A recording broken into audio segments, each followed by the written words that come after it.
Hello, everyone. Welcome to this 8th episode of HypnoTalks. Thank you for being with us. And today we have a special guest, and his name is Jarett Metcalfe. And he's a counselor, a hypnotherapist, rapid transformational therapy practitioner, and a coach. And his website is InnerCompass, and you will find his website and the link to his Facebook page here underneath this audio or video. We didn't decide. So Jarett uses a lot of tools in his toolbox, and he customizes his work with different clients for different needs. And I'm really so happy to talk to him today. So let's welcome Jarett Metcalfe.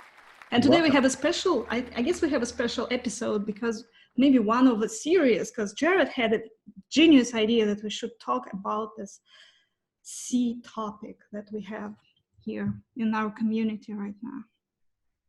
Yeah, I mean, like right now with the COVID-19 outbreak and crisis, I think it's kind of a top of mind thing that we should talk about. Mm-hmm.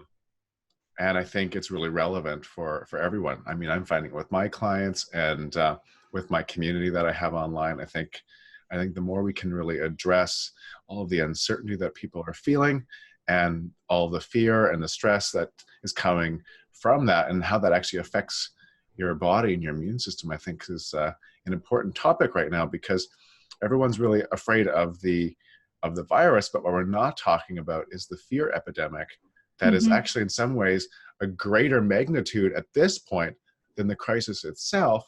And that's actually putting our whole population into a fairly negative state psychologically and emotionally and physically, where it's actually suppressing people's immune system and ability to think rationally and calmly and be proactive and responsive in the situation, which kind of makes us more susceptible to illness and for the outbreak to spread faster, which is opposite of what we want. We want people to be more resilient and in a place where their well-being on all these different levels is optimal to handle the crisis. So that's just something I thought would be great for us to talk about today. For sure, it's important, and you put it beautifully. So really this whole panic that arises from the actual virus crisis has such a great magnitude, and this anxiety is just, you can feel it when you go into the store. You can basically feel it with your skin, like how people are anxious and shelves are half empty and all this. And on social media you hardly see any posts that are not dedicated to this, and in a negative way. So it's not coping strategies, it's not something positive, but it's about like how scary it is, and it's quite unsettling. Well, and it's true, and it's so easy to let it in. It's like, I mean, there's lots of great information coming out from media, from government and so forth, but it seems like we seem to have an easier time letting in a negative thought than a positive thought.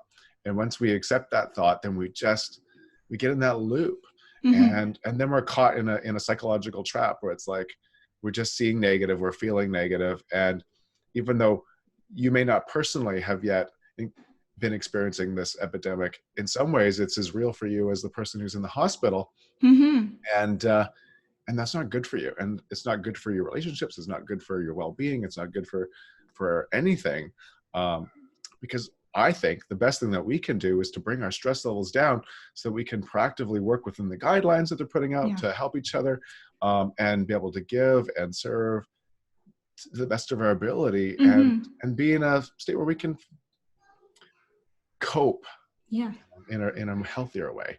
And it doesn't mean that we need to just be completely chill and not make any precautions. It's important, but I guess there is this place where we are 100% panicking, and this other place where we don't take things seriously, and like and I think the best place is to be somewhere in between, taking precautions at the same time, continuing normal life and taking measures to bring this stress level down. And what are your go-to easy things to bring stress level down? There's a couple of things that we can do. I mean, just basic stuff. I mean, I teach some pretty advanced things and work with my clients in some pretty advanced ways, but in the absence of that, a simple thing is this, like if if you start to think about something really negative in your mind about this crisis, it's like, what's going to happen to me, my job, my livelihood, the money I've got, like, my kids are out of date, like whatever. A simple, easy way, not a hypnosis way, to stop that thinking, because I do counseling, I do hypnosis, I do all sorts of modalities, is to hold your breath. And as soon as you hold your breath, and the longer you hold it, the better, as long as you don't pass out. We don't need to do that. You can't think unless you are consciously trying to, but any unconscious thoughts that you're having that are being driven by fear and stress will immediately stop. And the great thing about that is that you break the thought loop cycle. And that gives you the ability to, in that moment, plant a more positive thought. Right? Let me try this right now. Yeah, just stop. Well, it's a very unusual feeling, so we don't do it really like normal in life. So it's like moving into a different state, right? Yeah. The simple reason why it works is that our breath is as a continual loop, and our thoughts kind of go with our breath. Everything's kind of going, and you interrupt the breathing, you interrupt the mind. And so it's just a simple thing. Hold my breath, boom, I stop thinking. And what you can really do if you really want to help yourself work is you hold that breath as long as you can, don't pass out, and then let it all the way out, and then bring it all the way back in, and let it all the way back out, and then just let it baseline. That's one way. And just a few breaths like this. Breaths. And if if you can't stop, you just do a bit more. Another way that's really great, especially for people that are more heart-centered, is you just take your hand, put it right here, and you just close your eyes. And this is almost like going into hypnosis or meditation, and focus your attention on your heart. And you'll have like a space, you'll feel like an energy, and put your attention there and just, think loving thoughts, compassionate thoughts, praise yourself, be grateful, and start imagining that you're actually breathing through that space, like you actually can feel the energy moving back and forth, and you will instantly start to shift. And there's a couple good reasons for this, and it's things we learn in hypnosis, but the second I close my eyes, my brain waves go from a high beta into alpha, which means you're going into a slower brainwave state. And it's also because your eyes take so much brain processing power that when you close them, that actually creates less things for your brain to do. So you close your eyes, that helps. You put your attention on your heart, that helps. And pretty soon, by breathing and just creating a really nice rhythmic breath, focus on the breathing, that anxiety will start to shift. And believe it or not, if you think loving, compassionate thoughts, you can actually take a belief and shift it really quick too. So you can actually change things. And so that's another simple little way. Another way is we can create what's called a whole brain state. So we have left and right hemispheres in our brain, and the prefrontal cortex in the back. And you can actually use what we call body kinesiology to do that. And all you've got to do, a simple thing, is you take your right hand, your left hand, cross it over your lap, put your hands together like this, drop it in your lap. Take your feet and just cross them exactly the same. Just cross your feet, close your eyes, and feel that stress. And what you've done is you've forced the left and right hemispheres to talk to each other. And the reason for that is that one side runs the limbs on the other side. So the left controls the right controls the left. They're not talking to each other. Your brain's incoherent, your body's in, and now they have to talk because you crossed the midline. It's like passing the baton. Put your hands in your lap. Interesting. It reminds me of the bilateral stimulation exercise. Yeah. They've known this for years with body kinesiology, and it will work. You'll see. You just close your eyes. Now, I teach more advanced methods of that, where you can actually use subconscious muscle testing, and you can actually test the exact right limbs that should go where, or there's other types of things that you can do. Body kinesiology, other activities are like brain gym. I just wanted to mention that, as I know, or correct me if I'm wrong, this heart breathing exercise comes from the HeartMath Institute, and it's based on science. So they really studied this. They studied the brain of the heart. Yes. So they found that the heart has so many neural connections as if it had a brain of its own, and it influences the whole body. So basically it's a basis of many of their stress reduction techniques that are used even for war survivors, so for very quite difficult yeah, I mean, I was trained with heart math. I was one of the coaches, so that's a really simple way of just centering yourself. It works like magic. Yeah, so thank you. And there's literally over 100 white papers researched on this that prove these techniques actually work. Awesome. Because what your heart has a magnetic field, and so does your brain. And when your attention goes into your heart, it actually allows them to go into synchrony, and they entrain to the heart. And then all of your organ systems entrain to that heart coherence with your brain, and it just calms you right down and makes you more resilient. It works great. But I know this is all about hypnosis, so let's talk about hypnosis as well, and how we can use hypnosis to help too. I guess that would be good. So I don't know, fire away with some questions, and I'll. I read on your website you practice rapid transformational therapy by Maurice Peer, which is hypnosis, basically. Yeah, that's right. Yeah. And also, I read that you use so-called PSYCH-K. Yeah. And I don't know much about this modality. And I watched the introductory video on YouTube, and it looks like hypnosis as well. So I wonder, what's the specific of PSYCH-K in particular as a modality? Sure. So PSYCH-K doesn't use any hypnotherapy techniques. Like, so what PSYCH-K really is, so the K in PSYCH-K is kinesiology. Okay. So that little thing that I just showed you is actually the most basic form of using PSYCH-K, which is psychology kinesiology, which is a way of using the body and the mind together to put yourself into a whole brain super learning state. So what PSYCH-K is really all about is this belief, of course, that you have these left and right hemispheres and the prefrontal cortex in the back. And what you're able to do using body kinesiology is get them to start to work together as a whole brain system, which allows it to process information in a way that it ordinarily does not. No. And it's based on the premise that has been proven by science that children, when they're born, are not left or right dominant to anything. They're ambidextrous naturally. And then over time, we learn to become left or right dominant.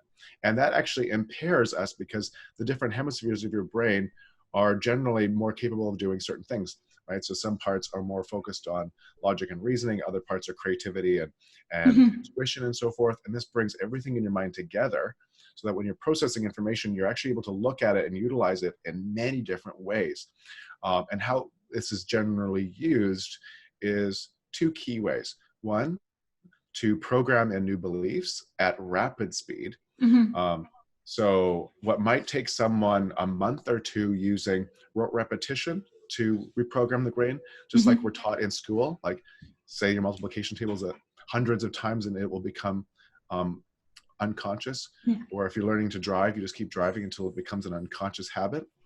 What you can do with PSYCH-K is you can actually program a belief that would take you a month.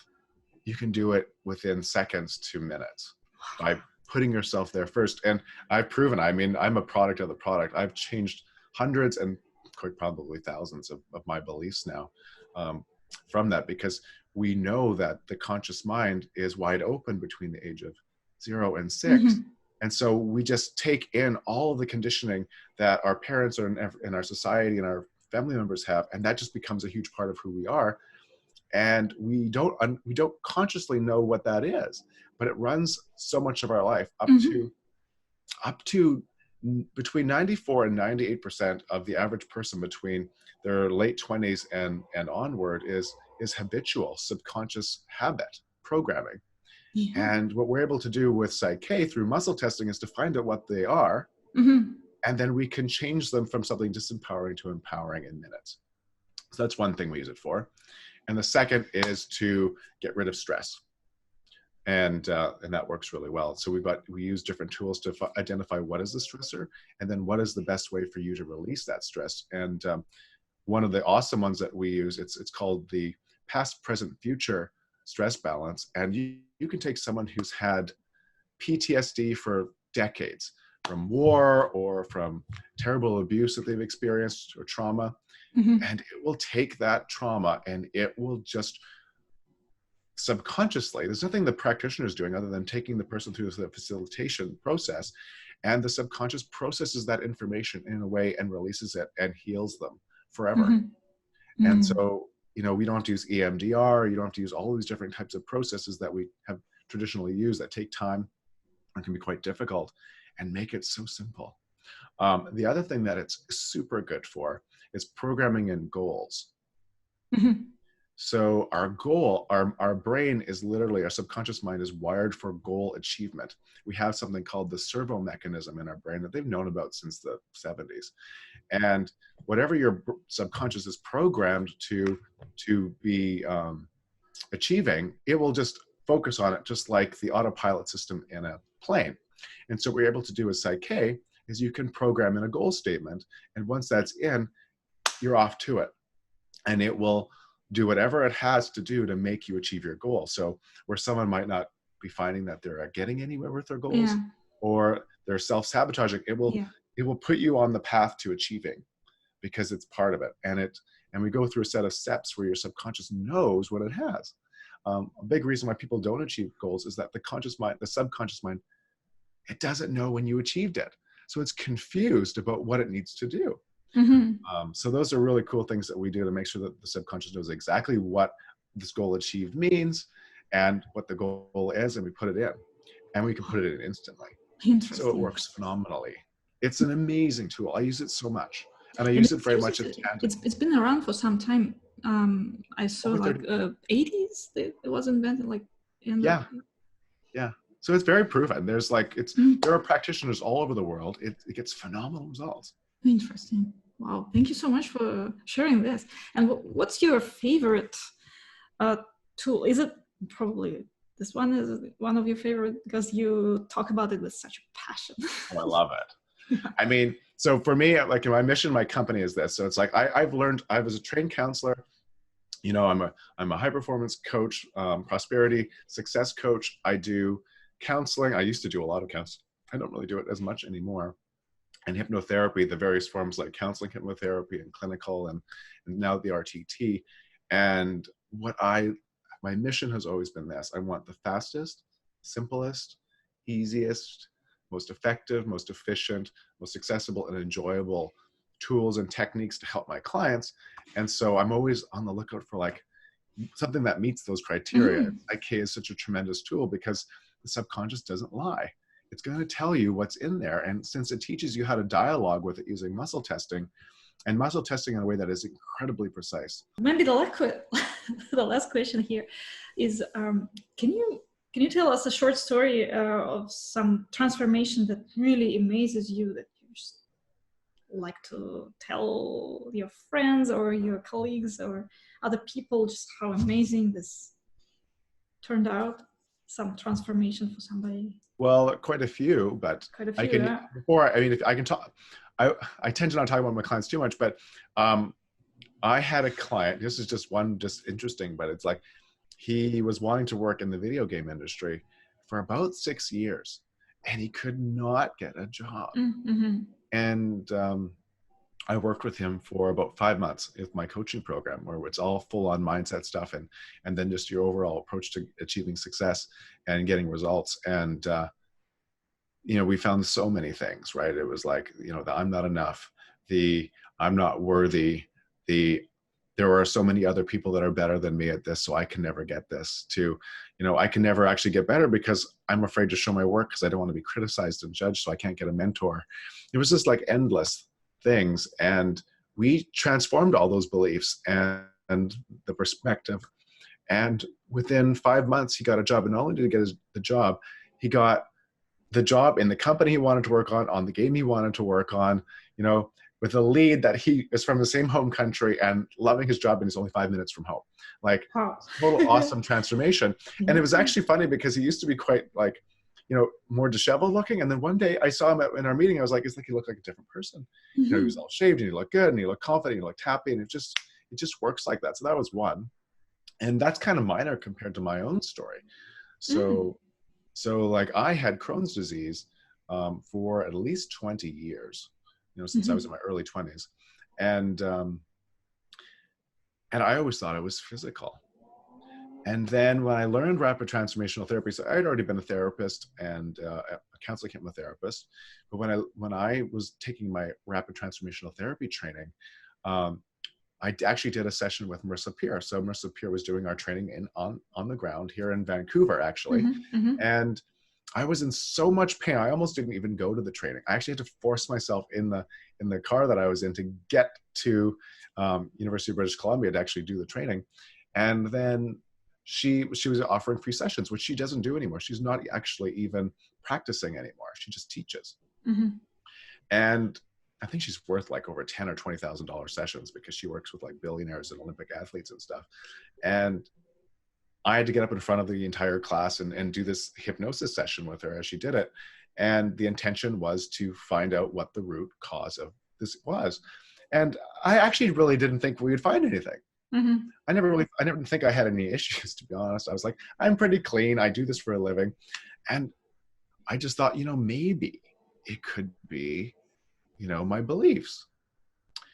And it was amazing because you set the intention in rapid transformational therapy that your subconscious will supply you all the answers. It will literally take you to the place in your life. Like in hypnotherapy, we learn age regression. And so we age regress to those times where that initial belief was created. And I saw 3 key scenes, and it was so interesting because they really came out of a place of feeling alone, feeling rejected, feeling not loved, feeling not important. And none of this was intentional. My parents weren't really abusive or anything, but I was number 3 out of 4 kids, and I had a brand new baby sister, and my mom was really focused on her, and my older siblings were quite a bit older, and they didn't really like spending time with me. So I felt really alone and really abandoned. And so I started to create all these beliefs about myself that I wasn't good enough, I wasn't lovable, I wasn't important, I didn't matter. And it went on and on and on. And then I got a lot of my love from my grandma. We lived on a farm, and she left. And when she left, it was traumatizing for me because I just felt alone and lost. And like the little love that I really thought I was getting was gone. And what was fascinating about that is that started to trigger this desire to change that. And my older brother, he had a lot of digestive issues when he was a kid. He was born very colicky, and he was quite small for his age, and he always had sicknesses. And my mom gave him a lavish amount of attention because she put so much focus into him. And I guess because there was so much focus on him and my younger sister, I felt like in that one scene, it goes, I saw him and I was like, I want that.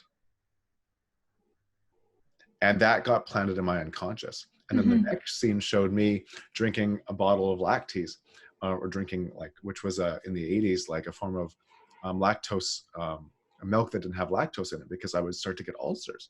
And ulcers is a form of inflammation. And you can get ulcers from many things, but it's also a symptom of Crohn's. And so I was already showing early symptoms of Crohn's between the age of 4 and 5, right when that happened. And basically, Crohn's was used for several things. For me, it made me important. I got special attention because I needed special food and special attention. It made me feel more loved because I got that attention. It made me feel important. It made me feel wanted. I didn't feel alone and rejected anymore. I also was in an environment where there was a lot of criticism and judgment. And when I was sick, I was treated better. If there was at school ever a problem, like someone was bullying me or I was upset about something, I could get sick. It would just trigger that, and I would be at home and I'd be safe. So anywhere where there would be criticism or threat of failure, it would just trigger a Crohn's flare-up. And when I was a kid, it was more moderate. It got more extreme in my 20s when I was in architecture school. And it would kind of step in to save me and protect me and give me protection. Yeah, it was a protector. And unfortunately, what happens on the unconscious when we're little is we form these types of illness, or for me, it was that. I'm not going to say everyone's Crohn's is because of this, but for me, it was. And it solves your problems in one way as it creates another. Because the unconscious is creating it, not the conscious mind. So it's not this logical system of perfect design. And when we started to deconstruct that, we found these limiting beliefs. And when we changed those limiting beliefs, the symptoms started to reduce. And then when I started to learn PSYCH-K, they have 10 beliefs that a facilitator must have before they're allowed to get their certification. And one of them was that it's, fun and easy to change. And for me, it tested painful. It was painful and hard to change. And I was, when I learned this, when I was taking RTT, I was going through a career change, really starting to do this full time. And so that just kicked my Crohn's into high gear, because this is painful, this is hard, therefore it's dangerous, therefore I've got to step in and stop you from hurting yourself. There's also a high threat of failure, right? Because you're becoming an entrepreneur, and therefore I have to save you. So I had such severe Crohn's symptoms that, up to that point where I was going to the hospital, emergency tests, all that stuff. And then literally, I swear to God, within a week of me learning PSYCH-K, between the RTT diagnosing all the issues and doing the transformational hypnotherapy track, and then applying the PSYCH-K to change the beliefs, I pretty much got rid of all my symptoms. Wow. That's a story. Yeah, for sure. Thank you for sharing this. So I don't have symptoms anymore. Like none. I can eat anything I want. All my food sensitivities have gone away. All my symptoms, it's like magic. So, yeah, for sure. It sounds like magic, but it's real. I mean, but it's extremely precise, exacting changes. And when you asked me at the beginning, why do I love RTT and PSYCH-K? That is exactly why. Because with RTT, you get such precise information from the subconscious about exactly what issue you're suffering from. Where when I was doing counseling hypnotherapy, we talk about it, and the person gets in there and they start, getting deeper into subconscious. And then we do a process of indirect talking about it. It's just and it's all a lot of it intuitive, what you're saying and how you're doing it. And there is great results. But what I love is the client knows exactly what it is. You know what it is. And then you can transform it instantly using PSYCH-K in that session. So they walk out the door and it's resolved, and they muscle test it, they know. And the conscious mind loves to know. Yeah. Right? So it's a beautiful thing. I do find that with people where they've got a lot of blocks because they've been through a lot of trauma, the direct method of RTT can be a bit of a stumbling block for some people, in which case I can always go back to my Ericksonian hypnotherapy training and go indirect, and they feel safe, and we do all sorts of things to create comfort and safety and support, and it just blocks and goes away.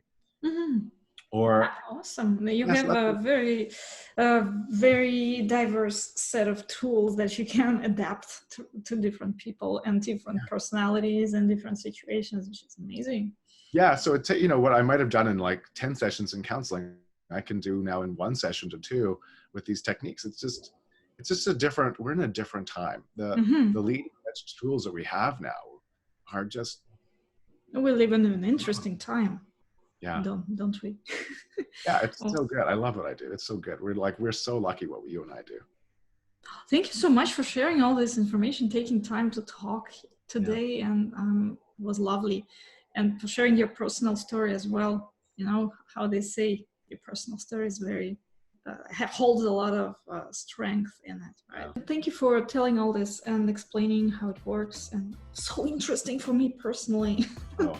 And I hope it will be interesting. I'm sure it will be interesting for everyone as well. Oh yeah, I mean, like I learned so much too. It's like those are like practical tools. I mean, I've done like, past life regressions, in between life regressions, and future life. There's so much you can do with hypnotherapy. That's kind of, I like to call it off-roading from like the typical thing that people use in therapy. So there's lots of really fun things out there too. And so I'd love to come back and talk about that with you. I really wanted to learn PSYCH-K. Oh, trust me, you will love it, and your clients will love it, because the two together, like the hypnotherapy with the PSYCH-K, like it's good. It's about the same processes, just from different perspectives. Sounds exciting. Thank you so much. You're welcome. I loved this. I'm so happy you asked me. Thank you so much.